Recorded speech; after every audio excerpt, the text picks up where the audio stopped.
रावसाहेब, महायुती आणि महाविकास आघाडी दोन्हीच्या विधान परिषदेच्या जागा आणि उमेदवार जाहीर झाले. बघा, विधान परिषदेच्या जागा हा काही बातमीचा विषय नाही. जाहीर झाले, महाविकास आघाडीने केले, भाजपने केले, काँग्रेसने केले, संपला विषय. निवडणुका होईल तर पाहू ना. आता काय आहे त्याच्यामध्ये? केले ना, जाहीर केले, पुढे काय?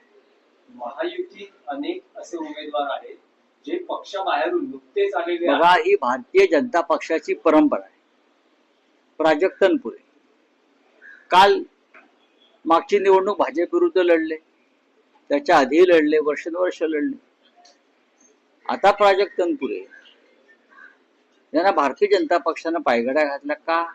ते का गेले? विकास कामं व्हायची आहेत. मग सध्याचे आमदार निवडून आलेले आहेत त्यांच्या मतदारसंघात भाजपचे, ते काय त्यांच्या मतदारसंघात विकास कामं करणार नाहीत? काय त्यांचं नाव? कर्डिले. आधीच्या आमदारांनी केली नाहीत? तुम्ही होतात केली नाहीत? ही ढोंग बंद करा की आम्ही विकास कामासाठी पक्षांतर करतोय. आणि भारतीय जनता पक्षानं सुद्धा काही मर्यादा आता पाळल्या पाहिजेत. स्थानिक कार्यकर्त्यांना जबाबदार आहेत सतरंजा उचलण्याच्या, चहाच्या कप वगैरे द्यायच्या आलेल्या पाहुण्यांना. प्राजक्तनपुरे असतील किंवा अन्य कोणी असतील, मी कालच म्हटलं, त्यांना राजकीय श्रद्धांजली वाहिली पाहिजे अशा लोकांना.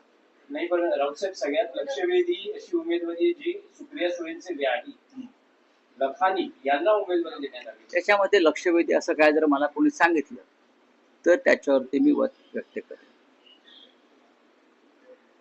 लखाने जे आहे हे जन्मजात RSSचे, जन्मजात RSSचे कार्यकर्ते, समर्थक, पदाधिकारी, सगळ्याच बाबतीत RSSला ताकद देणारे असे ते सद्गृहस्थ आहेत. त्याच्यामुळे ते आश्चर्यकारक काय, म्हणजे राज्यसभेमध्ये असे अनेक लोक आहेत, मी पाहतो लोकसभेत, मला बघून आश्चर्य वाटतं. महाराष्ट्रातून आलेले लोक आहेत, पण जेव्हा मी त्यांची माहिती घेतो तेव्हा त्यांचं मूळ संघाशी असतं. तेव्हा हे लखाने जे आहेत त्यांना ते काही काँग्रेस पक्षातून तिथे गेले नाहीत किंवा शरद पवार साहेबांच्या राष्ट्रवादी काँग्रेस पक्षातून भाजपमध्ये गेलेले नाहीत. विदर्भात RSSचे जे मूळ पुरुष आहेत किंवा पुराणा पुरुष आहेत, त्या पुराणा पुरुषांच्या यादीमध्ये लखानेंचं नाव आहे.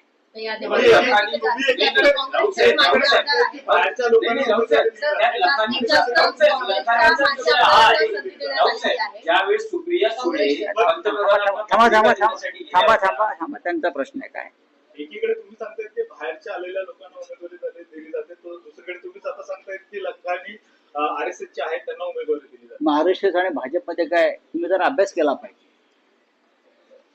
सामाजिक राजकीय. RSS आणि भाजप वेगळे आहेत का? प्रत्येक भाजपाचा मूळ माणूस RSSचाच आहे ना. अरुण लाखानी जर RSSचे आहेत म्हणजे ते भाजपचेच आहेत. संघटनेतल्या लोकांना संघटनाच आहे ना, मदर बॉडी आहे, फादर बॉडी आहे संघटनेचा. आता आमचे लोकाधिकार समितीच्या कार्यकर्त्यांना आम्ही उमेदवार देतो, याचा अर्थ असा आहे ते शिवसेनेचे काम करणारे लोक आहेत, शिवसेनेच्या संघटनात्मक कामात गुंतलेले लोक आहेत. RSS म्हणजे भारतीय जनता पक्ष, वेगळं काय? पण रावसाहेब, इतकी वर्ष अरुण लखानेंचा कधी विधान परिषद राज्यसभेसाठी विचार केला जात नाही. सुप्रिया सुळे जेव्हा त्यांच्या मुलीच्या लग्नाची पत्रिका द्यायला पंतप्रधान नरेंद्र मोदींना भेटतात तेव्हा लखानी त्यांच्या बरोबर असतात आणि अचानक लखानी यांची उमेदवारी घोषित होते. बहुतेक भविष्यात राष्ट्रवादी काँग्रेसचे कार्याध्यक्ष म्हणून त्यांची जबाबदारी टाकली जाईल. कोणावर? लखानेंवर. असतील ना. दुसरं काय सांगू शकतो मी? मग कार्यकर्त्यांनी काय करायचं? कार्यकर्त्यांनी काय करायचं? पण लखानींचा आणि आपला संबंध कुठे येतोय? लखानीला तिकीट भारतीय जनता पक्षाने दिलेलं आहे. पण विचारसरणी नावाचं एक विचारसरणीच आहे ना ती. नाही, दोन कुटुंबांमध्ये त्यांची पर्सनल गोष्ट असेल, पण अशा वेळेस कार्यकर्त्यांनी काय करायचं? कार्यकर्त्यांनी सुप्रियाताईंना प्रश्न विचारायचे आणि तुम्ही आम्हाला प्रश्न विचारायचे. याच्यामध्ये असं आहे की आयडिओलॉजिकल डिफरन्सेस हे 100% असतात आणि आहेत आणि टोकाचे आहेत. पण आता असं आहे की हा वेगळा विषय आहे ना. हे प्रश्न तुम्ही त्यांना विचारले पाहिजे. त्यांच्या कुटुंबाविषयी प्रश्न मी काय उत्तर देऊ तुम्हाला? भाजपची यादी जर पाहिली तर जास्तीत जास्त माजी आमदार काँग्रेसचे आहेत, त्यांना संधी देण्यात आली. बघा, भारतीय जनता पक्षाचे स्वतःच काहीच नाहीये. देशभरामध्ये भारतीय जनता पक्षाकडे स्वतःच काय आहे? पश्चिम बंगाल मधला मुख्यमंत्री हा काँग्रेस आणि तृणमूल काँग्रेसचा आहे. आसामचा मुख्यमंत्री हा पूर्णपणे काँग्रेसचा आहे. तुम्ही देशभरातले जवळजवळ सर्वच मुख्यमंत्री आणि मंत्री पाहिले, महाराष्ट्रातले पाहिले, एक देवेंद्र फडणवीस आणि 3-4 लोक पाहिले, तर त्यांच्या मंत्रिमंडळामध्ये आणि त्यांच्या सरकारमध्ये बहुसंख्य लोक एकतर शिवसेनेकडून गेलेले आहेत किंवा काँग्रेस राष्ट्रवादीचे आहेत. राधाकृष्ण विखे पाटील आयुष्यभर काँग्रेसने त्यांना दिलं. तुम्ही नावं घ्या, मी तुम्हाला आत्ता सांगतो. काँग्रेस आणि राष्ट्रवादी काँग्रेस म्हणजेच भारतीय जनता पक्ष आहे. हे काँग्रेस मुक्त भारताची घोषणा त्यांनी केली होती मोदींनी. काँग्रेस मुक्त भारत. 100 पिढ्या जरी भाजपच्या उतरल्या तरी त्यांना काँग्रेस मुक्त भाजप करता येणार नाही. उलट मोदींनी भारतीय जनता पक्षाची काँग्रेस युक्त भाजप केलेली आहे. काँग्रेस युक्त भाजप. ते ज्योतिराजे शिंदे कोण आहेत? जतीन प्रसाद कोण आहेत? त्यानंतर आता जे सम्राट चौधरी नावाचे भाजपचे बिहारचे मुख्यमंत्री आहेत, ते कोण आहेत? कोण आहे? स्वतःच कुठे आहेत तुम्ही? त्या मानानं अरुण लखानी हे स्वतःचे.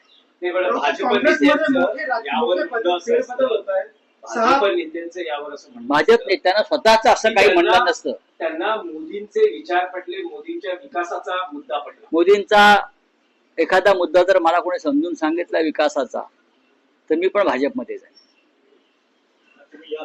भाजपमध्ये मला सांगावं की मोदींनी हा विकास केला. मी सांगू शकतो पंडित नेहरूंनी हा विकास केला. मी सांगेल इंदिरा गांधीने हा विकास केला. राजीव गांधीने काय केलं? महाराष्ट्रात शिवसेनेचं राज्य असताना मनोहर जोशींच्या नेतृत्वाखाली आमच्या सरकारनं काय केलं? बाळासाहेब ठाकरेंनी, माननीय हिंदुत्व सम्राटांनी काय केलं? पण मोदींनी काय केलं हे जर कोणी मला सांगणार असेल तर मी शांतपणे ते ऐकेन. आणि माझं जर मतपरिवर्तन झालं त्यानंतर तर मी मोदींचं भजन करेन. पण हे 1 नंबरचे भंपक आणि खोटारडे लोक आहेत.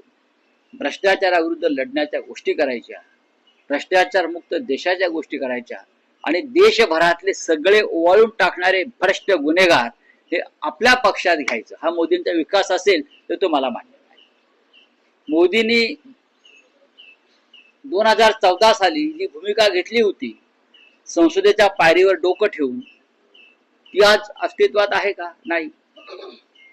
गौतम अडाणी हा सगळ्यात मोठा भ्रष्टाचार. एकनाथ शिंदे सरकारमध्ये आहेत, हा सगळ्यात मोठा भ्रष्टाचार आहे. हेमंत विश्व शर्मा हा सगळ्यात मोठा भ्रष्टाचार आहे. शुभेंदू अधिकारी हा सगळ्यात मोठा भ्रष्टाचार आहे. हे सगळे भ्रष्टाचारी जर भाजपमध्ये घेऊन तुम्ही आम्हाला विकासाच्या गोष्टी सांगणार असाल तर कसं काय चालणार? रावसाहेब, तुमच्याशी जोडलेला एक प्रश्न आहे. तुम्हाला आणि अनिल देशमुखांना तुरुंगात धाडणारे ईडीचे संचालक होते, त्यांनी अचानकपणे स्वेच्छानिवृत्ती जाहीर केली. त्या अधिकाराचा काय संबंध आहे? आम्हाला तुरुंगात टाकण्यासाठी नरेंद्र मोदी यांची भूमिका होती. अधिकारांचा काय त्याच्यामध्ये तुम्ही म्हणताय? नरेंद्र मोदींची भूमिका होती की आम्हाला तुरुंगात टाकावं. अमित शहाची भूमिका होती आम्हाला तुरुंगात टाकावं. देवेंद्र फडणवीसांची भूमिका होती आम्हाला तुरुंगात टाकावं. अधिकारी आदेशाचं पालन करतात.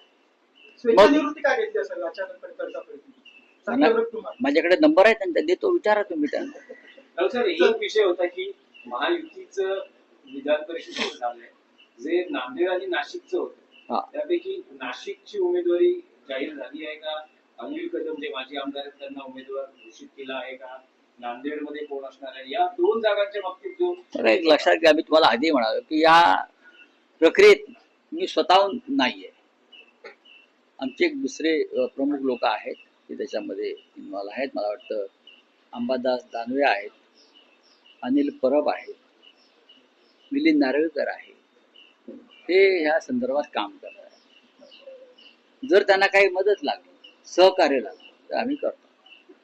कृषी मंत्र्यांनी 10 दिवसांमध्ये कर्जमाफी लाडकी बहीण योजनेला अपात्र केलेलं आहे. आता 80 लाख लोकांना महिलांना अपात्र केलं आणि त्यांना जे पैसे मिळाले ते पैसे आता त्यांना पुन्हा करावे लागतील, काही कोटी रुपये. याचा अर्थ निवडणुकीसाठी अनेक अपात्र महिलांना फक्त मतदान द्यावं म्हणून कोट्यवधी रुपये सरकारी तिजोरीतून जनतेच्या कराच्या पैशातून महिलांची मतं विकत घेण्यासाठी आपण वापरले. आणि आता जेव्हा ताशेरे मारण्यात आलेले आहेत ऑडिटर जनरलकडून, तेव्हा तुम्हाला ते पैसे परत घ्यावे लागत आहेत. नामुष्की आहे. आता या महिला पैसे आणणार कुठून? या गोरगरीब महिला भले ते अपात्र ठरले असतील. मला असं वाटतं की एकनाथ शिंदे जे लाडके भाऊ आहेत आणि देवेंद्र भाऊ आहेत, त्यांनी आमदारांच्या खासदारांच्या फोडाफोडीत जे पैसे खर्च करतात त्यात काटकसर करावी आणि या महिलांच्या वतीनं ती रक्कम तिजोरीत भरावी. कृषी मंत्र्यांनी 10 दिवसांमध्ये शेतकऱ्यांची कर्जमाफी करणार असा 10 दिवसांनी हा प्रश्न मला विचार. प्राजक्त तनपुरे एकच प्रश्न आहे की प्राजक्त तनपुरे यांच्या पक्षबदलाचं तुम्हाला कारण काय वाटते? विधान परिषदेची उमेदवारी लालच ही साखर कारखान्यांचं काही राजकारण आहे. माणसाला जेव्हा लढायचं असतं तेव्हा तो सर्वस्व गमावून लढतो विचारासाठी. या सहकारी क्षेत्रातल्या लोकांना कोणत्या विचार नाही, भूमिका नाही. एक विचार एकेकाळी होता जो यशवंतराव चव्हाणांनी दिला या महाराष्ट्राला, वसंतराव दादा पाटलांनी दिला सहकार क्षेत्रामध्ये, माननीय शरद पवार साहेबांनी सुद्धा दिला, पद्मश्री विखे पाटलांनी दिला. आताच्या या सगळ्या लोकांना फक्त आपापली संस्थानं टिकवणं, वाचवणं, कर्ज घेणं, कर्ज बुडवणं याशिवाय मला कोणती भूमिका दिसत नाही. नरेंद्र मोदींचा विचार काय? विचार नरेंद्र मोदी ते का विवेकानंद आहेत? ते स्वामी विवेकानंद आहेत का? काय लोकमान्य टिळक आहेत? मला सांगा. त्यांच्या विचाराने मी कोणता विचार, मी अनेकदा म्हणतो मला विचार समजून सांगा. तुमचा विचार मला पटला तर माझं मत परिवर्तन झालं तर मी तुमच्या बरोबर तुमच्या कार्याला हातभार लावेन. आमचं मत परिवर्तन का होत नाही? आम्हाला तुरुंगात टाकलं या सरकारनं, आमच्याला खोटे गुन्हे दाखल केले तरी आम्ही ठामपणे उभे आहोत. आमचं मत परिवर्तन का होत नाही? आम्ही का घाबरत नाही? आमच्यावरती भीती, भय, दहशत का परिणाम करत नाही? कारण आमच्यामध्ये स्वार्थ नाही, आमच्या संपत्त्या इस्टेटी नाही आहे, आमचे काळे धंदे नाही आहे, आम्ही कर्ज बुडवलेली नाही आहे. कोणी काही म्हणू द्या, म्हणून आम्ही ठामपणे उभे आहोत. म्हणून हे असे लोक जे पक्षांतर करतायत त्यांना जनतेनं राजकीय श्रद्धांजली व्हावी जागोजाग. विशेषतः तनपुरे ज्या भागातून आलेले आहेत त्या भागातल्या कार्यकर्त्यांनी त्यांच्या नावाने आंघोळ करावी. बोलिए.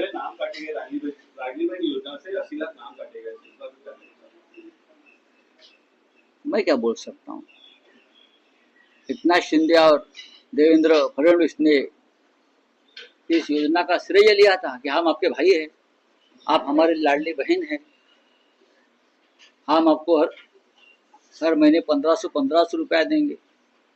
अब 3 साल तक पैसा दे रहे. अब उनको ये साक्षात्कार हुआ है ये गलत था. उसमें से बहुत से लाखों महिलाएं इलीगल तरीके से पैसा ले रही थी. अब पैसा वापस चाहिए. अब वो महिलाएं पैसा वापस कहाँ से देगी सरकार को? उनकी उतनी हैसियत नहीं है.